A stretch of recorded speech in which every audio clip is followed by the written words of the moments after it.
So today we'll be talking about zone offense. This one won't be very long.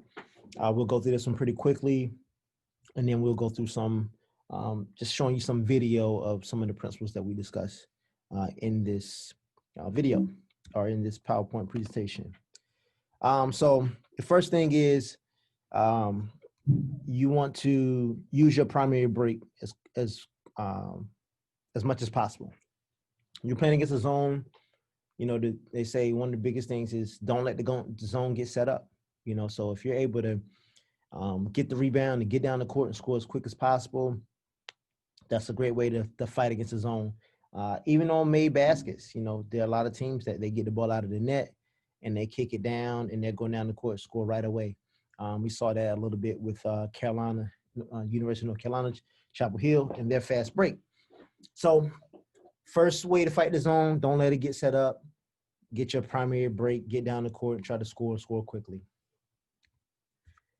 All right, another thing is just kind of like some universal principles, like odd versus even. So what I mean by that is if you're a zone, if you're in like a 1-2-2 zone, right? Or if you're in like a 3-2 zone, 1-2-1, whatever it is, the way to fight it, like if it's an odd front, then normally you're going to go even. You're going to line up in the gaps. So if it's a 1-2-2, then I'm probably going to have two guards. I'm going to have two players out top on the offensive end to combat that, and then they won't be lined up man on man. They'll be lined up in the gaps. And we'll see this when we get the video. Same thing if it's like a 2-3 or a 2-1-2, then I'm gonna have one person up top as opposed to two people. So I'm gonna have one person out top and then two people on the wings. Again, the goal is to really kind of be lined up in the gaps of the zone. So that's just the principle. And like I said, we'll see that when we get to the video. So line up in those gaps. You want to attack those gaps. You want to attack the gaps. Hopefully, draw two people, which will leave somebody open and allow you to get some really good shots off. The high post is very dangerous. If you can get the ball to the high post against a zone, like you are doing something. A lot of zones, they don't want the ball to get there. In the high post area, it's easy to kind of pick apart the zone, and we'll definitely watch that on some video as well. Ball reversals make the defense work. A lot of times, most people playing defense, they're not trying to play for a long time. And so even with a good zone defense, it's hard for a team to be locked in for, 25, 26 seconds of playing just really good, solid defense. So you reverse the ball, get it going from side to side to make the defense work, to get the zone moving. And that will allow a lot of things to happen. A lot of times, I'll tell a post player just to not move. You stay on your block, and as the zone shift, you look for an opportunity to kind of slam in or duck in and get good position down there. Because as the ball is moving, the zone has to shift, and the offensive player can use that to their advantage. So ball reversals just really make the defense work and allow you to be able to get a better shot off later on in the shot clock. Offensive rebounding opportunities, right? It's just those, again, because it's not man, a lot of times in the zone, they have to account for someone coming in. If you're driving the gaps, that's two people on one, at least somebody open to shoot, but then it's also going to leave a rebound open sometimes too. And so you really want to work on crashing the glass. And the thing is too, like defensively in a zone, those rebounding responsibilities, those rebounding areas will definitely take a lot more, a lot more like communication, right? Whereas if I'm just guarding somebody, a lot of times I'm just responsible for boxing out the person I'm guarding. But in a zone, you can have multiple people in your area, and so someone would have to come out of the area to maybe to box somebody out. So that allows for the offense to really get some, especially on the weak side, they really get some offensive rebounding opportunities. Pass fakes and shot fakes. All right, you want to use your pass fakes and shot fakes to get the zone moving, to shift people, to open up the angle that you want. Get the hands up when you're trying to make the pass around and get a low. You want to make the pass one way, so you fake it to the left just to make the pass to the right. Just so many things, but you really want to use your fakes against the zone, that's what's going to open up the passing lanes and give you the angles that you need. And man, it really helps to have shooters. I know you know if you've been around basketball, you've heard about it. Like you shoot people out of a zone. There have been times where I've seen people go to the zone. The other team comes out, hit 2 or 3 threes back to back, and the next thing you know, they've come out of that zone pretty quickly. You know, and then some coaches they really believe in the zone offense, and so those who believe in it, they'll stick in it. They won't allow a couple threes to pull them out of it. But man, if you can have some shooters, um, and I mean, it just helps. It just really helps. It stretches the zone out, which allow things to allow you to get more things in the lane and around the basket. But sometimes it just they pull it. They have to pull it out off because they just can't account for those shooters. Just too many shooters, and you need to put a man on them as opposed to allow them to operate against the zone defense. So really, that's it. And then I'll come right back and show you some film of all the things that we just talked about up here: the odd versus even front, the attacking the gaps, the high post, all those things, and you'll get a good idea of what zone offense can look like. So here we have the team that's in the black, Western Kentucky. They're in a zone. That zone, they have like an odd top. They have one person up top, then 2 people here. So you attack that with an even. North Texas in the white. They have 2 people out top, right, to attack that. Right, so you have your even versus odd, and then that just that spreads everyone else out. All right, and so here you see that they make different people have to guard and just easy play, easy offense there. Okay, here we see the shot, and now we get the offensive rebound. So again, we're like I talked about earlier with the slides, it leaves rebounding opportunities available for the offense. You know, so in a normal situation, if they was playing man to man, everybody would be kind of locked up, but they're in a zone. And so 5 should get down here and box out. I think it's number 13, but he's able to just come in free with no box out, right? 5 and 4 have to determine who's going to box out who. No one gets boxed out at all, whereas if you're man to man, it's easier for somebody to get boxed out. So when you're playing against a zone, when you're playing against a zone, you really want to send people to the offensive glass. And he was able to get an easy score right there.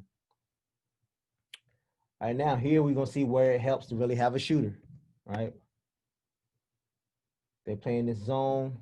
Boom, shooter just steps right into an easy shot, all right? Watch this.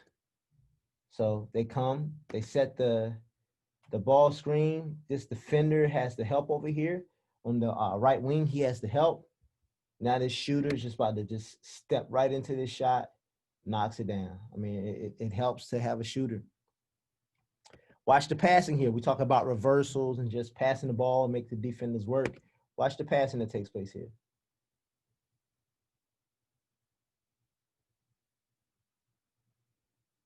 And again, it helps to have shooters.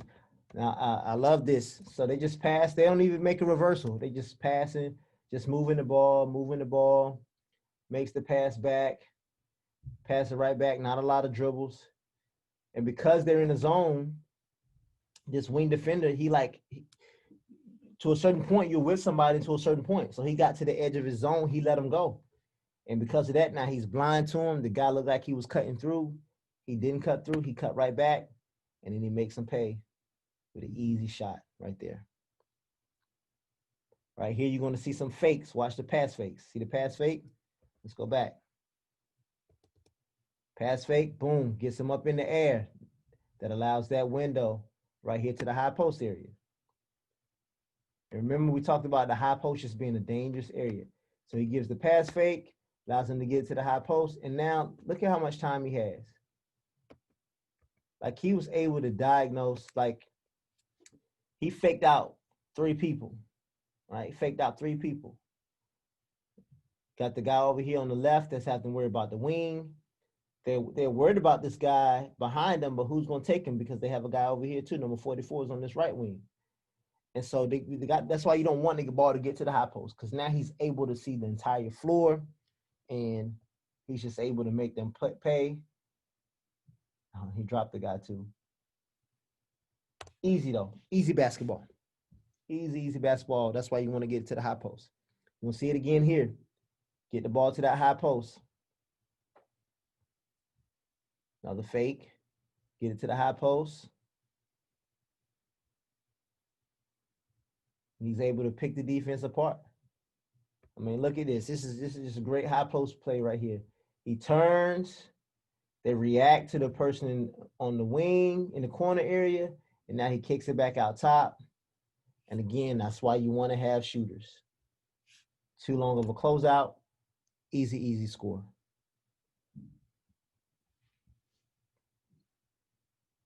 All right, here we're going to see the value of getting ball reversals. Watch this whip around. This is, look at that. Ball just whipping around. I mean, the defense is having to work. The defense is working, but they're having to work a lot. All right, they're having to work a whole lot to get this shot off. Right, and this is Drake women's basketball. They're a really good mid-major program. But look at this. Look at the defense. Defense is active. They're moving around a lot. Drake just passing the ball, moving it around. Got it to the high post area. Kick it. Not a lot of dribbles. And then easy shot there. Great ball movement. Now we talked about like driving gaps. Watch this. FIU here. Watch them drive those gaps. Got some reversals. Now they drive the gap. Easy basket. Easy basket. Let's see this again from the beginning. Skip pass over the top. Reversal. Make the pass fake. Drives that gap. Easy. We'll see it again here. All right, let's go back. So now they have two people up top. So again, you see now you attack that with one, right? They have an even top, so you're gonna attack it with an odd top. They get the ball screen, kick, attack the gap, drop off, nice. And again, notice the guy that sets this ball screen here. So keep an eye on him. He just rolls on down. He doesn't have to do a whole bunch of work, right? He just gets him down there where he wants to get him. Seals them. Guard didn't want any part of that. And then easy basket, right? He didn't have to run all the way over to the right block. He stayed over on the left block, let his guard drive, drops it off easy. If he's on the right block, that's going to be a harder time. It's going to make it hard for that guard to even drive in there. All right, Wright State, that's a team in our conference. They do a great job. Look at this. Drive the gap. Make that person stop you, right? You drive the gap. Make two people guard you. The second person didn't really want to guard her. She makes somebody step up. Easy basket there. Watch this. Now, they kick it up ahead. They trying to score early. All right. Weren't able to. Moving the ball. Driving. Kicking it out. Drive the gap. Nice little bucket again. Again, like hitting that gap area, trying to make somebody else guard you. And she was able to get all the way to the basket. We'll see them do it here again. All right, they're running a set here. Kicking the ball back out. Not going to settle. Drive the gap again. Great pass. And a finish. All right. So hopefully there you were able to see everything that happens that we talked about with the zone offense, all the things that are available to you, things that you need to be doing, kicking the ball, getting it reversed, odd top. So if it's one person up top, we're going to attack with two people, attacking the gaps, really trying to get in the gaps, trying to draw two people to kick it out or to dump it down low or to get your own shot. And then, we said it really helps to have shooters. If you have people that can shoot it, a lot of times coaches, if they're not committed to that zone, that's just something they do every now and then. You hit a couple of threes, they're coming out of it. They're coming out of it quickly. So yeah, hope the video was good. Hope you were able to understand everything that we had. Again, that was a short one.